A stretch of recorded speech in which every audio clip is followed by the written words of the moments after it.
TV पर लगातार बारिश की खबरें दिखाई जा रही थी। सोहन भी मजदूरी का काम करने के लिए शहर गया हुआ था। सोहन शहर के पास एक निचली बस्ती में रहता था। जब उसने घर जाते समय एक दुकान पर खबर सुनी तो वो बहुत डर गया था।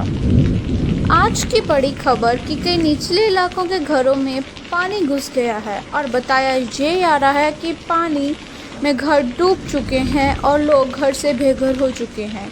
उनके पास खाने के लिए कुछ भी नहीं बचा है, इसलिए लोग अपने घरों को छोड़कर दूसरी ओर जा रहे हैं ताकि वो बच सकें। भैया ये खबर कितनी देर पहले की है? ये तो सुबह ही आ रही थी। भैया मेरा घर भी निचली बस्ती में ही है, इसलिए चिंता हो रही थी। अब मैं चलता हूँ। राम राम।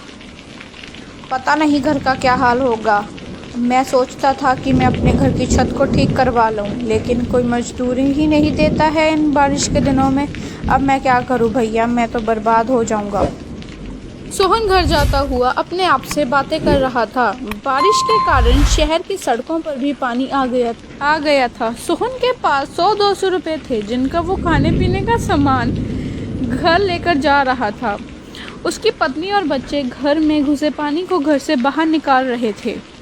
गौरी रुको, मैं मदद करता हूँ, 2 बाल्टी मुझे दो। कितनी देर से बारिश आ रही है, रुकने का नाम ही नहीं ले रही। बारिश रुक जाए तो पानी घर से बाहर निकल जाएगा।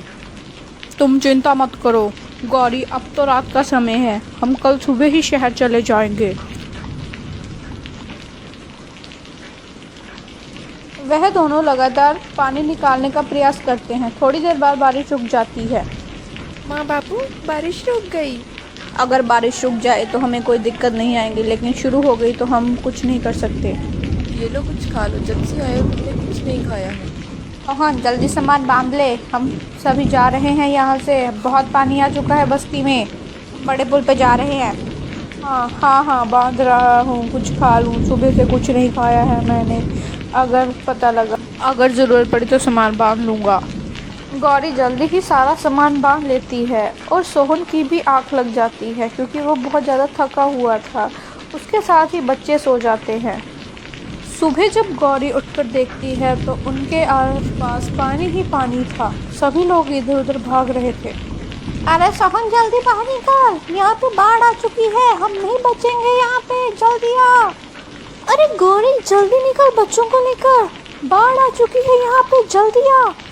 उठो बच्चों, हमें यहाँ से जाना होगा।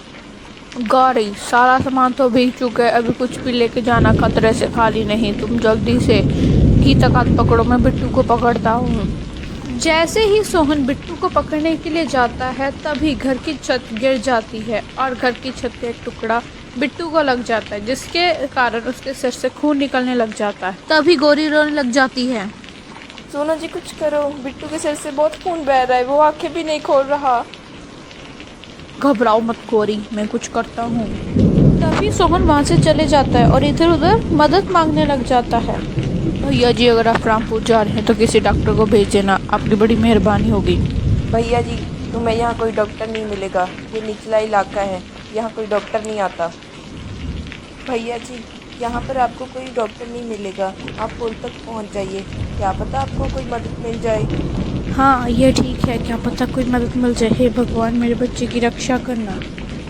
सोहन बाढ़ के पानी में तैरकर पुल की ओर जा रहा था। उधर गौरी का रो रो कर बहुत बुरा हाल था क्योंकि बिट्टू की सेहत बिगड़ती ही जा रही थी, वो बहुत ज़्यादा बीमार हो रहा था। उधर बाढ़ का पानी भी बहुत तेज़ हो रहा था।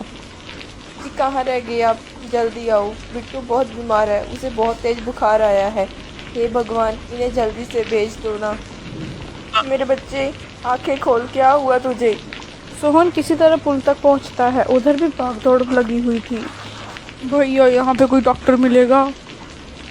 अरे नहीं भाई, इस बारिश में हमारी कोई मदद नहीं करने वाला है, कोई डॉक्टर नहीं मिलेगा। हम गरीबों को कोई नहीं पूछता है यहाँ पे।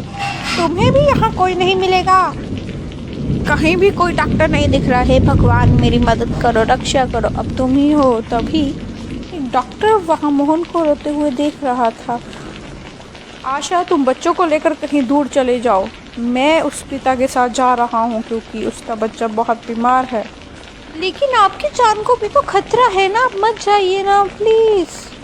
आशा मुझे उसके साथ जाना होगा, उसके बच्चे की ज़िंदगी का सवाल है। तुम बच्चों